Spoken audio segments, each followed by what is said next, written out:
Hubungan antara pengurus besar Nahdlatul Ulama dengan Partai Kebangkitan Bangsa masih renggang dan belum terlihat mengarah islah. Hingga kini, keduanya masih menebar polemik dengan berpijak pada versi kebenarannya masing-masing.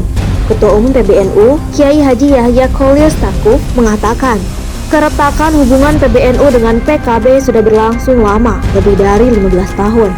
Namun, selama ini masalah tersebut tidak ditangani secara tegas. Kini, di masa kepemimpinannya, PBNU berupaya melakukan langkah-langkah strategis dan sistematis untuk mengurai permasalahan antara NU dengan PKB.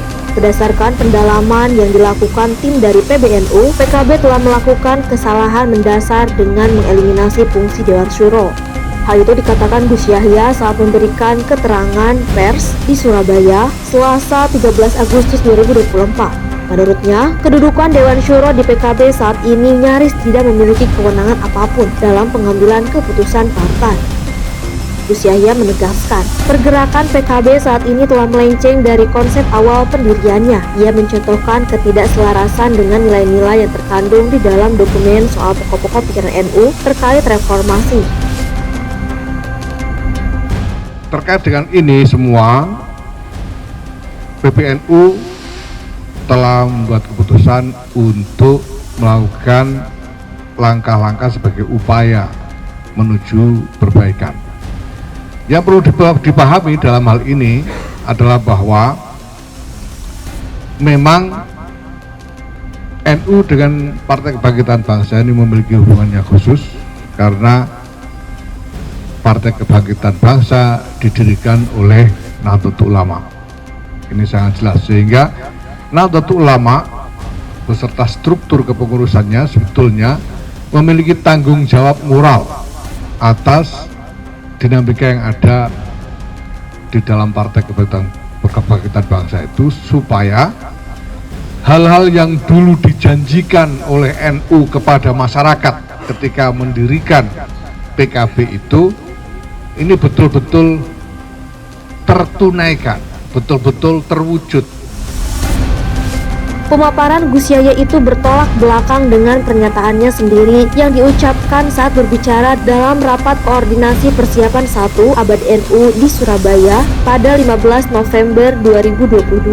Sejak menakodai PBNU, Kiai Haji Yahya Kholil Stakuf membuat garis pemisah antara NU dengan PKB. Ia mengatakan pihaknya mempersilahkan warga NU untuk berpolitik, tapi jangan menggunakan lembaga dan simbol-simbol NU sebagai kendaraan untuk mencapai tujuan politik. Baginya, partai politik yang dilahirkan atau tidak dilahirkan NU posisinya sama saja, karena keterlibatan warga NU tersebar di semua partai politik. Terus partai yang dilahirkan atau tidak dilahirkan oleh NU gimana? Sama saja. Sama saja, Pak. Karena di semua partai itu sebetulnya ada keterlibatan NU, ada semua. Dan warga NU ini tersebar kurang lebih merata di semua partai yang ada. Gitu. Partai yang katanya mengklaim paling NU itu cuma kurang dari 10%, Pak. Padahal NU itu lebih 50% dari warga Muslim Indonesia. Nah, masa kita cuma ngurus 10%, yang 40% nggak kita urus gitu. Ya semuanya boleh gitu. Semuanya boleh, silahkan, nggak apa-apa. Sementara itu, Wakil Ketua Umum PKB Jazilul Fawaid merespon sumbang intervensi PBNU terhadap PKB. Menurutnya, pergerakan Gus Yahya dan pengurus teras NU telah melenceng dari ADART PBNU. Ia menegaskan PBNU dengan PKB tidak memiliki hubungan struktural organisasi. Selain melabrak etika, pergerakan yang tengah dilakukan PBNU terhadap PKB dinilai melanggar regulasi partai politik dan organisasi masyarakat.